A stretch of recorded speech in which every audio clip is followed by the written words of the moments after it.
안녕하십니까. 통박사 조병호입니다.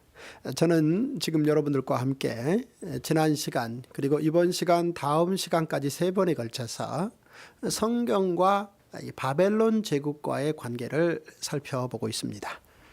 바벨론 제국 상당히 어렵습니다. 그럼에도 불구하고 어려운 것일수록 열심히 집중해서 공부하면 더 큰 풍성한 결과가 남는다 라는 것은 우리가 이미 알고 있는지라 또 한번 진지하게 살펴보고 싶습니다. 바벨론 제국에서 중요한 역할을 했던 이 다니엘이라는 분이 있습니다. 그리고 이제 이후에 바벨론 제국이 끝나고 페르시아 제국이 등장했을 때 이제 그때 중요한 이야기를 기록으로 남겼던 에스라라는 분이 있는데요. 이 두 분의 공통점은 자신의 저서를 남겼다는 것입니다. 그런데 또 하나의 이 두 분의 공통점은 자신의 저서의 서두를 제국의 왕들의 통치 명령으로 시작했다는 것이죠. 굉장히 진지하게 실력을 갖춘 이분들이 자신이 당대에 어떤 생각을 가지고 삶을 살았는지 아주 잘 정돈된 명저를 남겼습니다. 그래서 성경 66권에 들어가서 책이 된 바로 그런 놀라운 저서가 한 권은 다니엘서, 한 권은 에스라서인데요. 그런데 다니엘이 이 중요한 책을 시작함에 있어서 그 서두를 바벨론 느부갓네살 왕이 통치 명령을 내리는데 그 명령의 부분을 자신의 책의 첫 서두로 열기 시작했고, 같은 방식으로 페르시아 왕의 통치 명령을 에스라는 바로 자신의 책 서두의 첫 머린 이야기로 시작했다는 거죠. 이분들은 제국의 왕들의 통치 명령이 무엇인지를 나름 충분히 알고 경험한 사람들이라서 바로 자신의 책 서두 시작을 이렇게 했다라고 말씀드릴 수 있겠습니다. 자, 그러면 본격적으로 다니엘은 누구입니까? 이 다니엘은 이렇게 한번 생각해 두면 좋겠습니다. 그의 우편에는 예레미야가 있고 그의 좌편에는 느부갓네살이 있다. 다시 말해서 이거는 꼭 우편 좌편 다니엘이 오른손잡이였는가 왼손잡이였는가를 따지자는 게 아니고요. 그만큼 다니엘의 삶의 가장 근거리에 있는 두 기반이었다라는 측면에서 이제 우편 좌편을 제가 표현한 것이고요. 다시 말해서 다니엘은 예레미야를 통한 제사장 나라와 느부갓네살 왕을 통한 제국이라는 이 두 울타리를 부둥켜 안고 그의 삶을 산 사람이다 라고 크게 먼저 정리를 해두면 어떻겠나 싶습니다. 이제 그러면 다니엘의 한편에 아주 서 있었던 느부갓네살 왕은 누구인지 간단하게 한번 살펴볼 필요가 있겠습니다. 바벨론의 느부갓네살 왕은 누구입니까? 이 사람은 그의 통치 명령이라는 측면에서 그가 누구인지를 살펴본다면요. 느부갓네살이 자신의 굉장히 핵심 측근인 아스부나스라는 자에게 예루살렘에 가서 행해야 될 명령을 내립니다.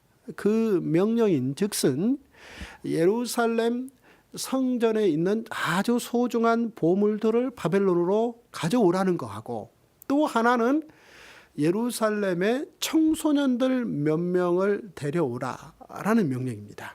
그런데 이건 단순한 명령이 아니고 느부갓네살이 누구인지를 보여주는 명령입니다. 이 느부갓네살은 한마디로 과거 천년의 보석이 무엇인지를 알아보는 사람이었고, 그리고 앞으로 미래에 자신의 제국 경영에 있어서 진정으로 미래의 천년의 보석이 될 만한 사람을 알아보는 사람이었다라고 말씀드릴 수 있겠습니다. 무슨 말씀이냐면요, 이 성전의 기명들은 일찍이 느부갓네살 당시로부터 약 한 900여 년 전에 모세가 시내산에서 하나님이 주신 설계도에 기반을 두고 그 당시 백성들이 가진 가장 소중한 것들을 헌물함으로 오홀리압과 부살렐이라는 아주 탁월하게 월등한 이 손재주가 있는 사람의 시공에 의해서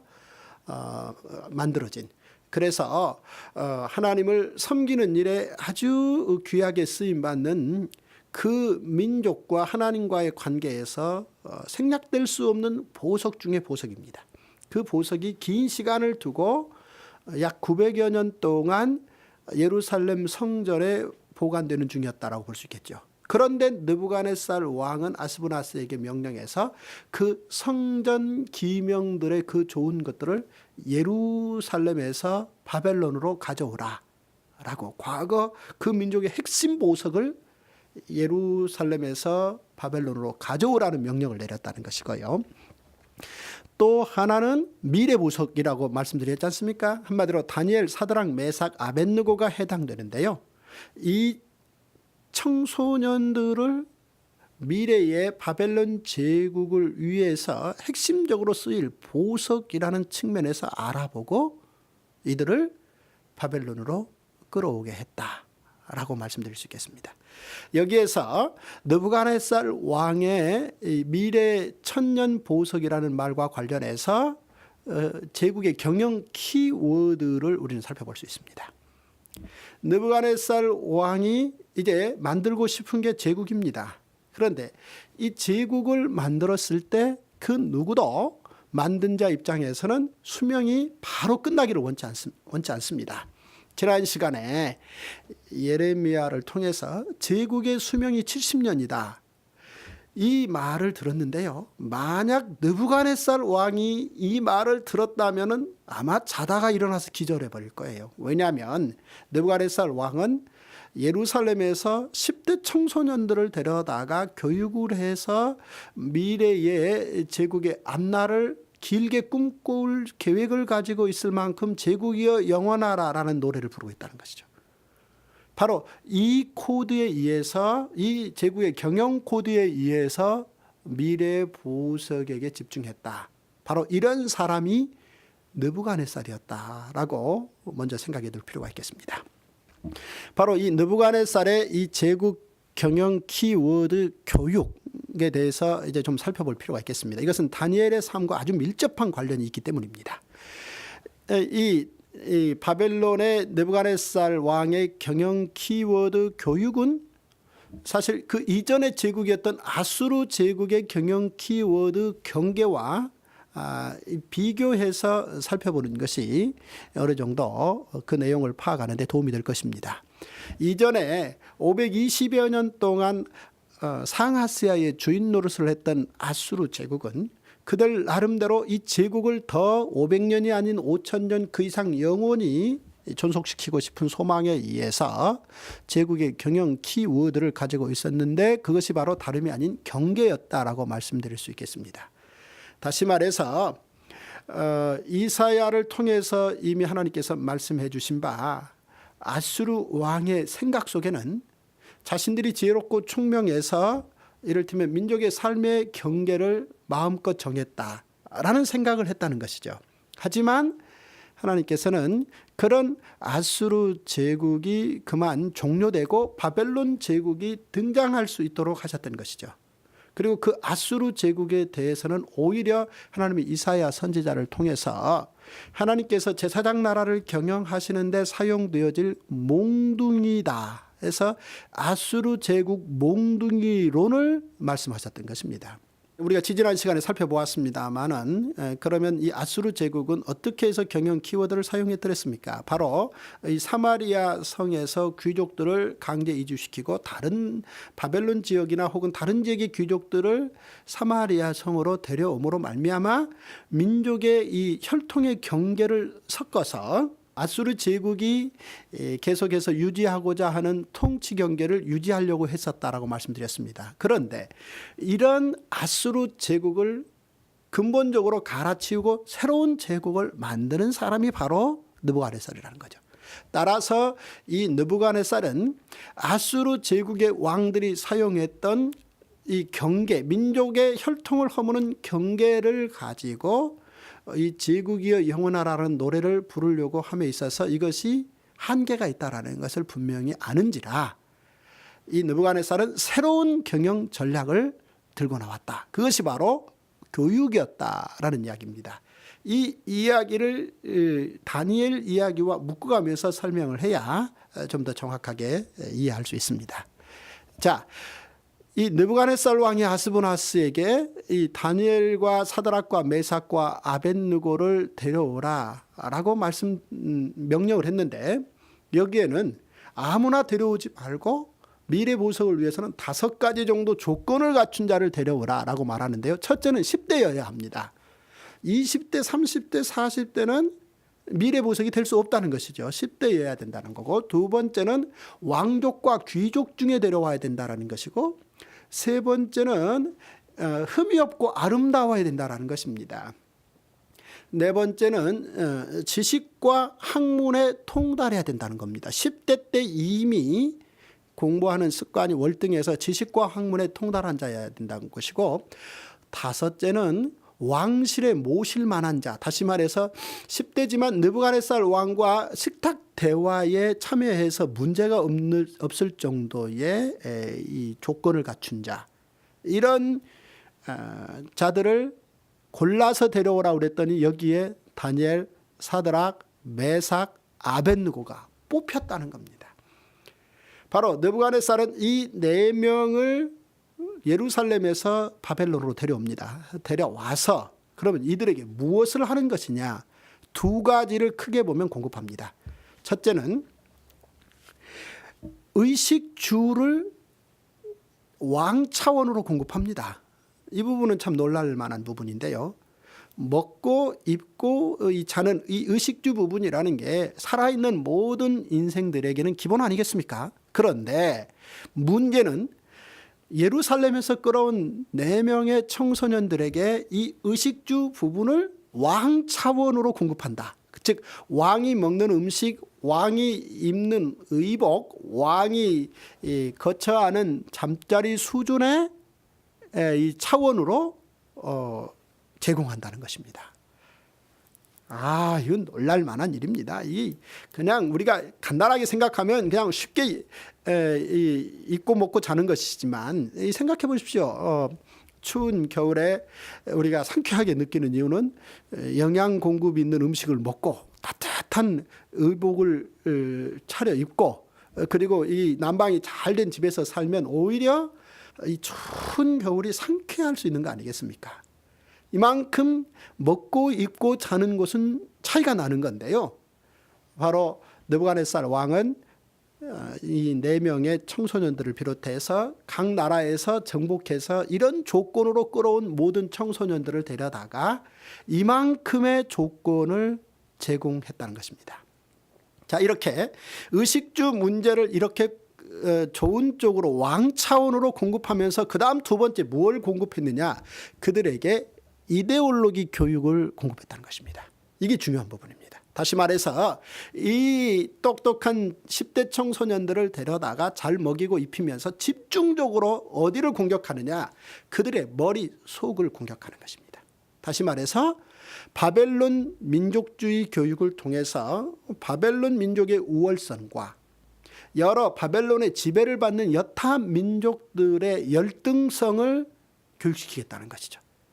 해서 충분히 의식주라는 그리고 미래의 통치자의 반열에 쓸 수 있다라는 이 조건을 제시함으로 말미암아 그들의 머리를 빼앗아 버리겠다. 그들의 사고 구조를 빼앗아 버리겠다. 이게 이데올로기 교육입니다. 이것을 어떤 한 개인이나 회사 차원에서 진행하는 게 아니라 제국 경영 차원에서 느부갓네살은 바로 이 프로젝트를 진행하고 있다라고 보시면 됩니다.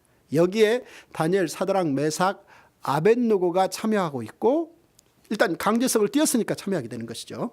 그리고 다른 주변의 여러 나라의 청소년들과 함께 바로 이 프로젝트 멤버로서 시간을 보내고 있다라고 보시면 됩니다. 상상할 수 없는 이데올로기 교육인데요. 그리고 좀 더 들어가 보면 그 교육 과목의 내용인 즉슨 제국의 행정학이요 통치학이다 라고 한마디로 압축할 수 있습니다. 여러 이를테면 말하기 훈련, 글쓰기 훈련 등등 많은 과목들이 있습니다만 다 묶어서 한마디로 말씀드리면 이데올로기 교육이요 제국 통치학이다 라고 말씀드릴 수 있겠습니다. 이런 이 상상할 수 없는 국가 프로젝트는 느부갓네살 입장에서는 그 어떤 몇십만 명의 군대를 움직여서 제국을 튼튼케 하려고 하는 정도 이상의 비용을 들여서 국가 예산으로 이 프로젝트를 진행하고 있다라고 볼 수 있겠습니다. 바로 이런 이 느부갓네살 왕의 이 제국 경영 키워드에 가장 밀접하게 바로 맞물려 있는 사람이 바로 다니엘이었다. 그리고 그의 세 친구들이었다라는 걸 생각해 둘 필요가 있겠고요.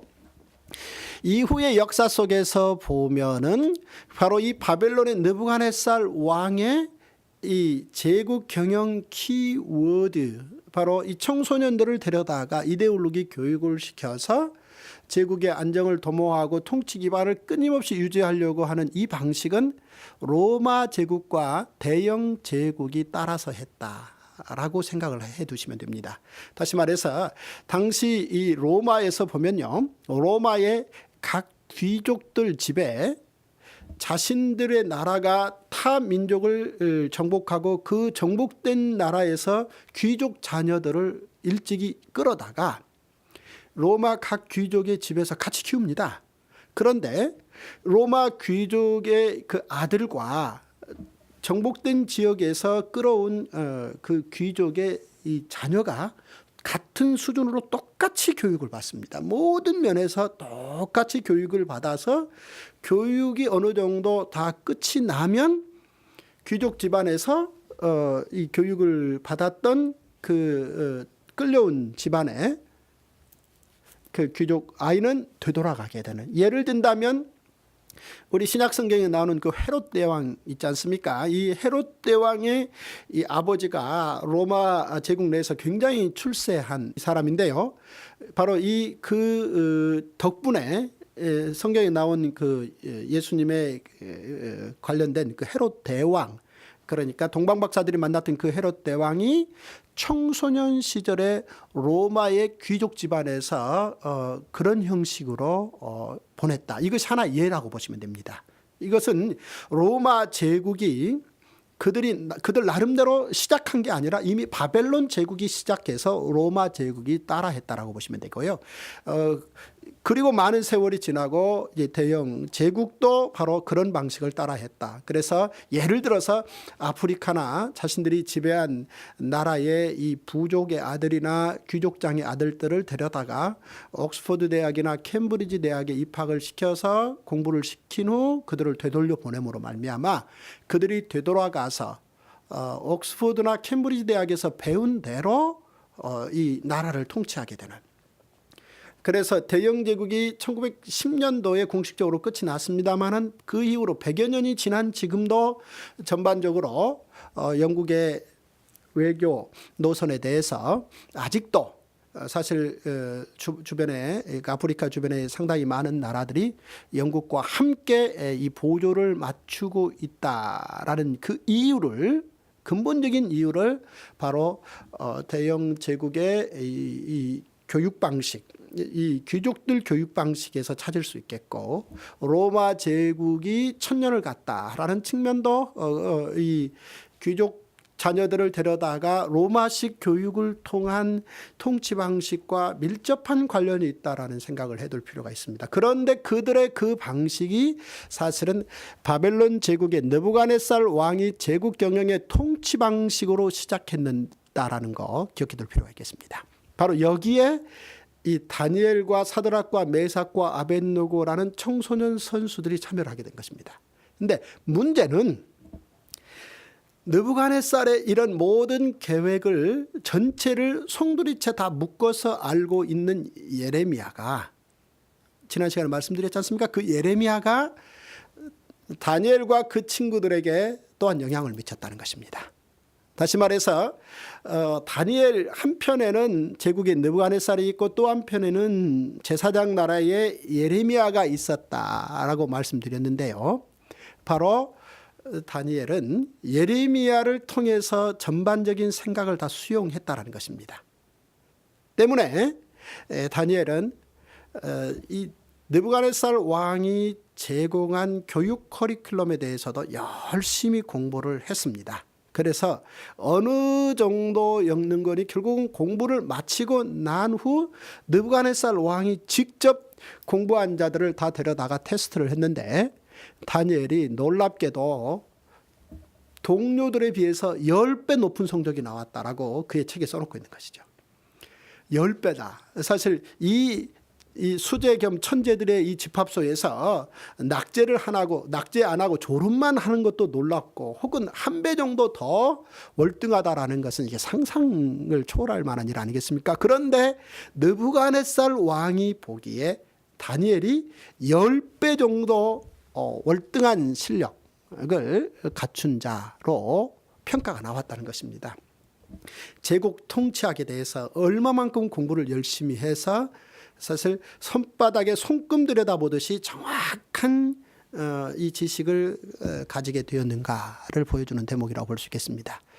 그런데 다니엘이 이렇게 느부갓네살 왕이 원하는 이 제국 통치학 공부, 이 교육 경영 코드에 입각한 이데올로기 교육에 이렇게 열중하면서도 그의 상당히 많은 부분을 차지하고 있는 바로 그 예레미야의 생각을 수용했는지라 다니엘은 또 하나의 공부를 했다는 것이죠. 다름이 아니라 제사장 나라 경영에 뺄래야 뺄 수 없는 핵심 기반인 율법 교육을 했다는 것입니다. 즉 창세기, 출애굽기, 레위기, 민수기, 신명기를 누구보다도 스스로 열심히 공부해서 놀라운 실력을 갖췄다는 건데요. 그 예 중에 하나가 다니엘이 아스브나스라는 자신의 스승에게 제안하기를 지금 왕이 제공하는 왕의 음식을 먹지 않겠다라는 제안을 하는 것입니다.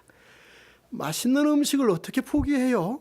그런데 특히나 청소년 시기에 맛있는 음식은 그 순간에는 전부 다라고 봐도 과언이 아니지 않겠습니까? 그런데 그 왕이 제공하는 왕의 음식들을 거절하겠다. 그 이유인 즉슨 레위기법대로 음식을 먹겠다는 것이죠. 레위기에 보면 여러 가지 내용이 나와 있는데 그 내용의 한 부분이 음식을 어떻게 먹을 것인가 라는 부분까지도 기록되어 나옵니다.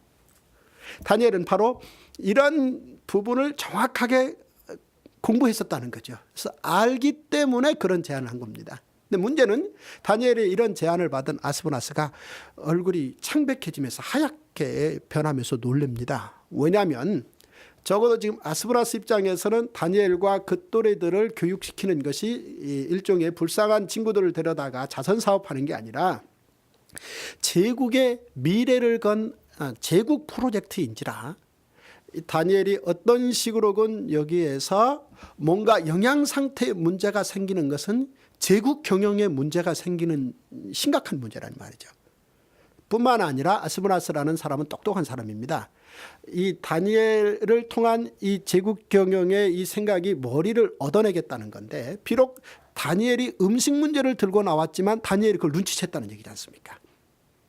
따라서 이 다니엘이 이 음식을 거절함으로 말미암아 자신의 민족주의 생각을 포기하지 않겠다. 자기 민족의 장래에 대한 어떤 근간의 사고방식을 놓지 않겠다. 이런 제안인 것입니다. 이걸 아스브나스가 모를 리가 없지요. 그런데 이 다니엘이 끝까지 주장하게 되자 이 아스브나스라는 이 친구는 전반적인 상황에서 그걸 알고 한 발 양보해주는 형태를 띠었다. 이 아스브나스도 이 보통 친구는 아니었다라는 생각을 해보게 됩니다. 다니엘이 이만큼 사실 예레미야가 원하는 이 제국의 앞날을 위한 율법 교육에 아주 철저하게 성실히 최선을 다했다라고 볼 수 있겠습니다. 이 부분, 이 두 가지 부분을 다니엘은 이미 청소년 시기에 자신의 삶의 방식으로 받아들였다는 것이죠. 생각해 보십시오. 제국과 제사장 나라, 이것이 그냥 논의 차원에서 대립되는 게 아니고 이미 자신의 삶의 차원으로 대립이 진행되는 중이지 않습니까? 그런데도 불구하고 다니엘은 이 두 가지 대립을 적당히 50대 50% 타협해서 받아들인 게 아니고 느부갓네살 왕이 제공하는 이 교육 커리큘럼을 100% 수용해서 공부를 했기 때문에 다른 주변의 많은 이 경쟁자들과 비교했을 때 10배 성적이 나왔다는 얘기고, 뿐만 아니라 제사장 나라 경영이라는 하나님의 이 삶의 방식에 대해서 철저하게 공부를 했기 때문에 이를테면 간단한 문제 같지만 음식 문제를 가지고 목숨을 걸 정도로 철저하게 그 율법을 교육했다라고 볼 수 있겠습니다. 이제 약간의 이 시간이 지나면서 오히려 이제 다니엘에게 한번 위기가 등장합니다. 다름이 아니라 느부갓네살 왕의 꿈 때문입니다. 즉, 이 다니엘이 어느 만큼 이 공부를 다 마치고 현실 직업에 참여할 수 있는 기회가 주어질 무렵에 느부갓네살 왕이 꿈을 꿉니다. 그 꿈의 내용이 다니엘에게 굉장히 큰 위기를 증폭시켰다는 것이죠. 이전에 우리가 살펴보았습니다마는 애굽이라는 나라에서 바로 왕의 꿈 때문에 요셉은 너무나 좋은 기회가 주어졌고 오히려 그 꿈을 해석해서 총리가 되는 일이 있었지 않았습니까?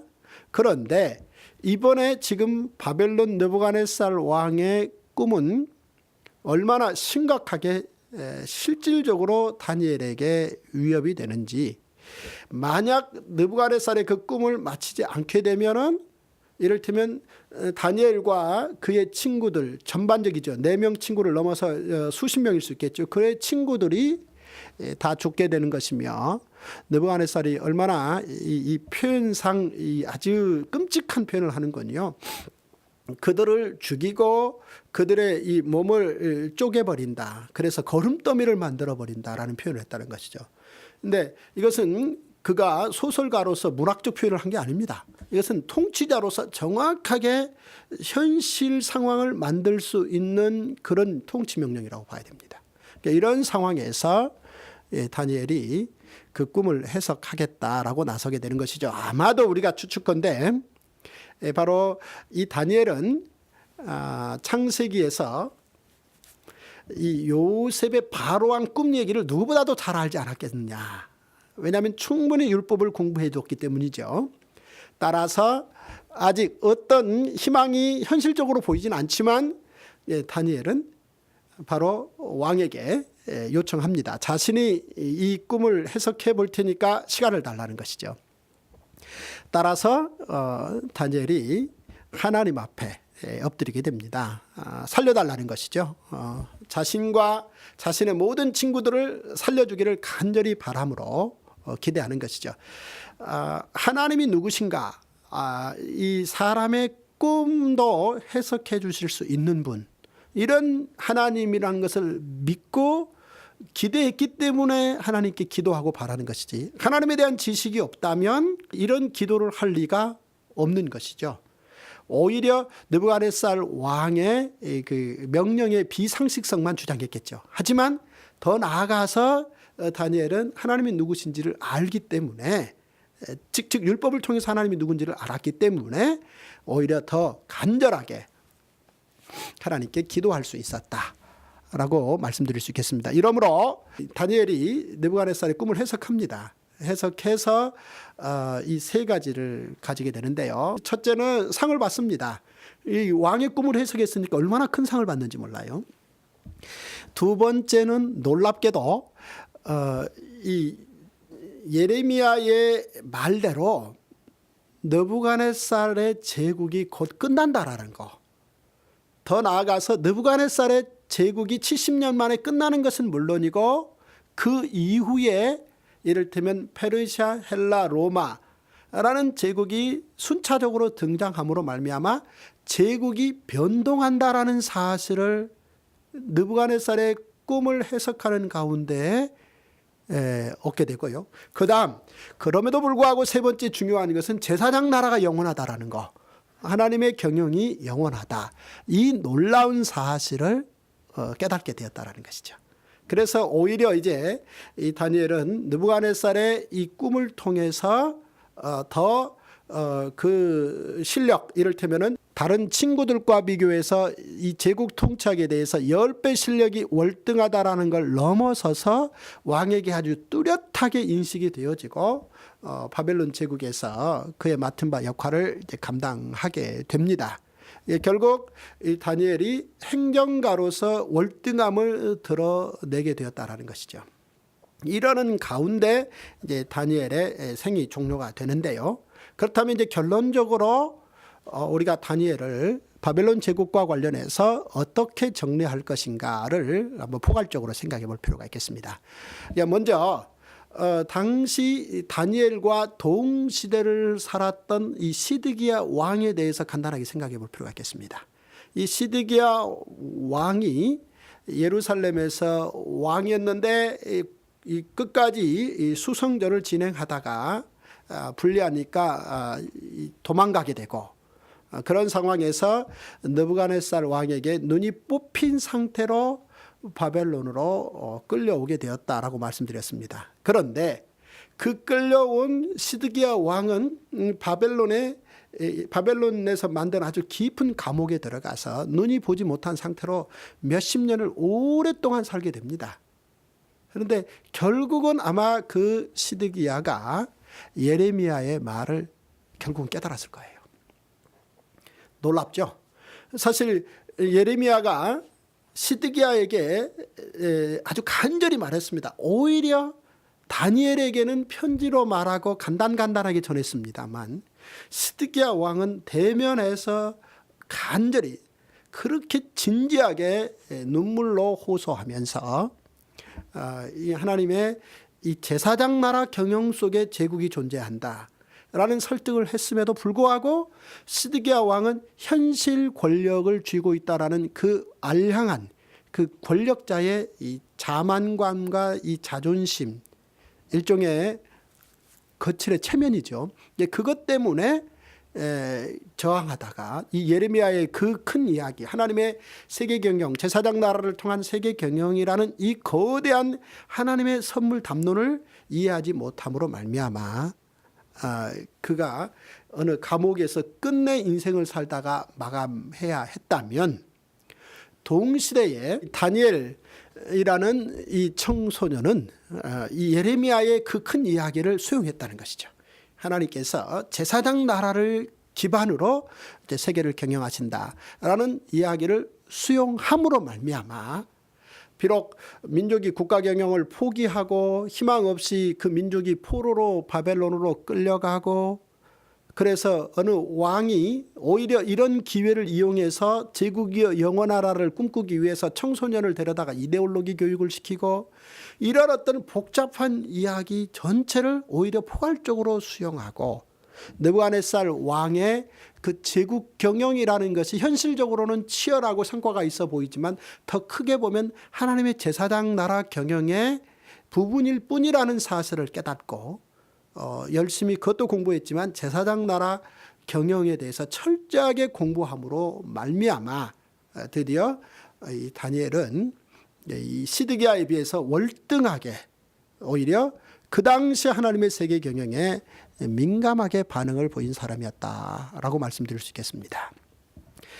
모두에 말씀드린 대로 이 다니엘은 이 한쪽에는 느부갓네살의 제국, 한쪽에는 예레미야라는 제사장 나라를 끌어안고 살았다 그랬는데요. 말씀드린 건데 이 느부갓네살의 이 두 가지 꿈, 이를테면 느부갓네살의 현실적인 꿈, 이것은 이를테면 그 정복지에 청소년을 데려다가 오히려 바벨론식 사고를 심어서 그 정복지를 오래 다스림으로 이 제국을 영원히 유지하겠다라는 이 현실적인 꿈과 그리고 이 밤에 이 느부갓네살 왕이 밤에 꾼 꿈, 이 두 가지 꿈 때문에 오히려 다니엘은 느부갓네살의 꿈에 기반을 두고 제국의 행정가가 될 수 있었고 느부갓네살 왕이 밤의 꿈 때문에 선지자도 될 수 있었다라는 생각이 들고요. 또 예레미야를 통해서 하나님이 꾸신 꿈을 전적으로 수용했기 때문에 결국은 율법을 열심히 공부하고 제국의 수명을 분명하게 알고 그리고 제국이 변동된다는 것까지 하나님이 그에게 선물하심으로 말미암아 다니엘은 제국의 행정가로 머물지 아니하고 하나님의 선지자로까지 나갔다는 것. 제국의 행정가로만 머물렀다면 한계가 있는 것이죠. 그런데 바벨론 제국 그 다음에 이어지는 페르시아 제국에서 총리로까지 상상할 수 없는 이 제국의 관직이죠. 제국의 행정가의 자리에 올랐지만 그는 거기에서 머물지 않고 하나님의 선지자로까지 나갔다. 바로 이 사람이 다니엘이었다라는 내용을 살펴보았고요. 이 다음 시간에는 바벨론 제국의 인재 경영과 거기에 기반을 둔 하나님의 인재 경영이 어떻게 에스겔과 만여 명의 사람들을 통해서 진행되는가를 살펴볼 수 있도록 하겠습니다. 여기까지입니다. 감사합니다.